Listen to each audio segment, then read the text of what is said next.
And we are back for Thursday night football. We got the Patriots and the Jets. Welcome, guys. My name is DK, and in this video, we'll be breaking down the showdown slate here on Draftkings. I also cover content for WNBA and NBA Daily Fantasy Sports, as well as for player prop betting. Underdog, they are the sponsor of today's video. You can use the code DKDFS for a $1,000 deposit match bonus. Also, will be linked down below. I would highly recommend it. They have a ton of different sports and a ton of different props. Thursday night football props already posted. And if you guys do click that link or use my code, it does help support the channel. So would appreciate that. If you look for more content, as always, you can check out my Patreon linked in the description. Quick recap of last week. So again, I put Cooper Kupp on the main slate, so was unable to cash there. But we did have a couple really big winners. So I was pretty high on the Kyler Murray, Marvin Harrison Jr. stack in tournaments. And Dan came through in a big way, winning $50,000 of the Murray, Marvin Harrison Jr. stack. So you absolutely love to see that.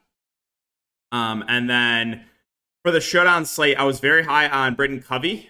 We got news, and I posted this to Twitter as well. So make sure to follow me on Twitter, guys. I'm giving a lot of good information over there. But we got news from 3 different beat writers that it was looking like Britton Covey was going to be the other starting receiver with Dotson and Devonta Smith.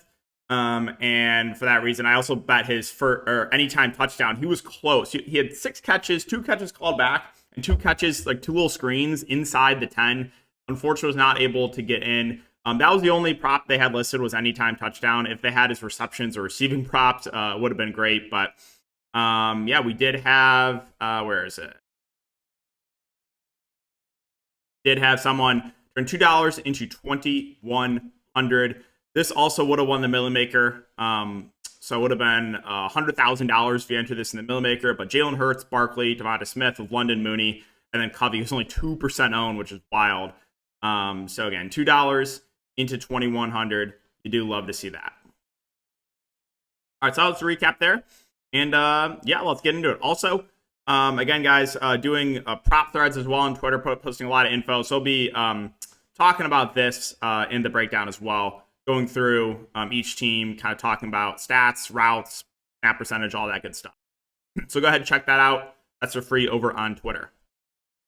All right, so start off at the top, and you got Breece Hall at 11.8K. So week 1, Breece Hall played close to 100% snaps in a competitive game. In week 2, however, and again, we'll revert back to my thread here. Easier to see. So week 2, Braylon Allen played 35% of the snaps, ran 12 routes, and had 2 touchdowns. So they did get Allen a little bit more involved. Now, Breece Hall was still, the clear lead back, right? 14 carries, 7 catches, and 8 targets. Still very, very, very involved in the passing game as well, which I think makes him probably the safest overall play on the slate. Again, RB1 and super involved in the passing game. Ramondre Stevenson is 11.4K, so 20 carries in back-to-back games, averaging 4 targets a game as well. So, yeah, he's been the clear lead back. However, I do want to mention one thing, that Antonio Gibson had a very, very good day in limited touches. So these were his stats, right? He had 11 carries for 96 yards, 1 catch for 7 yards, but he only played 16 snaps. So on those 16 snaps, he touched the ball 12 times, which is pretty wild. So, and he was very efficient as well. So I do think there's a chance they're going to get Antonio Gibson a little bit more involved. He's down here at 3.6K. But I still think Ramondre Stevenson will be the lead back. But I think if you're talking about, which back is safer, I think it's Breece Hall. But I also think Breece Hall will get more ownership. Ramondre Stevenson's still a solid option. Garrett Wilson, no surprise, ran 100% of the routes. 11 targets week 1, 6 targets week 2. Just a guy that they're going to pepper targets, right? The clear wide receiver 1 also has a very, very high ceiling. So, yeah, like Garrett Wilson. As far as the quarterbacks go here, we got Aaron Rodgers at 10K, Jacoby Brissett at 9K. So, both reasonable plays. I don't think either are musts on the slate. I don't think either have a massive ceiling. Rodgers, since the Jets are about, 7-point favorites, it's projected to be a pretty ugly game, right? Or 6-point favorites, 38.5 over under, 6-point favorites. I'm going to give the edge to Rodgers, but Jacoby Brissett still playable. Not really known to be a rushing quarterback, but it's still, week 1 at 7 carries for 32 yards, so can get it done a little bit on the ground. But I think of the two quarterbacks, I do slightly prefer Rodgers. Again, though, I think Rodgers will come in with more ownership. Hunter Henry had a massive day. Week 1 was a little bit disappointing, only 2 catches and 3 targets. Week 2, 8 catches and 12 targets for over 100 yards. Taking a look at the data here for Hunter Henry. Again, he played 84% of snaps and ran 29 routes. So, it's absolutely popular with targets. The price point I don't think is amazing at Henry. I don't think we can expect that week 2 performance a repeat, right? I think, week 1 maybe a little bit of outlier on the bad side. Week 2 a little bit of outlier on the good side, right? So I think on average you're probably getting somewhere in between those 2 games for Hunter Henry. So, but yeah, I think he'll come in a little bit overowned because of that last week. Mike Williams is someone I want to talk about because week 1 we knew he was going to be limited. He only played 9 snaps. Not a huge surprise. However, took a pretty big leap forward in week 2. And I don't know if the field's going to recognize that because he only had 1 catch and 1 target, right? We know Mike Williams, big play, a guy that can look to in the red zone as well. So again, only played 9 snaps. Week 2, however, 65% of snaps and ran 25 routes. So I do think Mike Williams is interesting as a contrarian play. Again, we know the casual players, the fish, they kind of just look at the box score. They look at those trends and go from there and make decisions like that. They don't really look at the advanced data. But I do think Mike Williams, the snaps are only going to go up. So I think he's an interesting contrarian play on this slate. Allen Lazard, 5.8K. Obviously had a bit of an outlier there week 1. 6 catches, 9 targets, 89 yards. Came right back down to earth, only 2 catches on 4 targets last week. Price point's okay. Lazard, he ran 76% of the routes, so he's fine.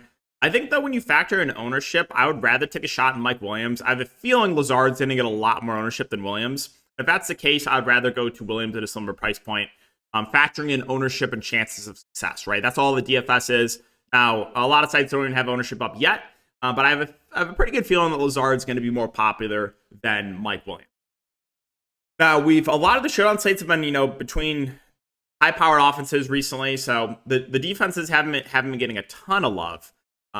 This is one where I think that's going to change. I think the Jets D is going to be pretty popular here. 5.4K, not an insane price point. Patriots, not really scared of them on the offensive end. So I do think the Jets are a pretty good play. However, I think they're going to be overowned. I threw it in the Discord earlier. I think over-under, what do we think? 35% ownership for the Jets D? You guys think that's going to come in higher or lower? I want to know. If it's higher than that, I don't love them as a tournament play. If the Jets D comes around, 20, 25%, then I think they're a solid play. But if they're pushing, 30, 35, 40% ownership, I think that's too high for the chance of success. Now, Braylon Allen, again, barely played week 1, right? Really only got garbage time work. Week 2 played a lot more. Now, 7 carries, 2 catches and 4 targets and 2 touchdowns. I don't think we can expect that again.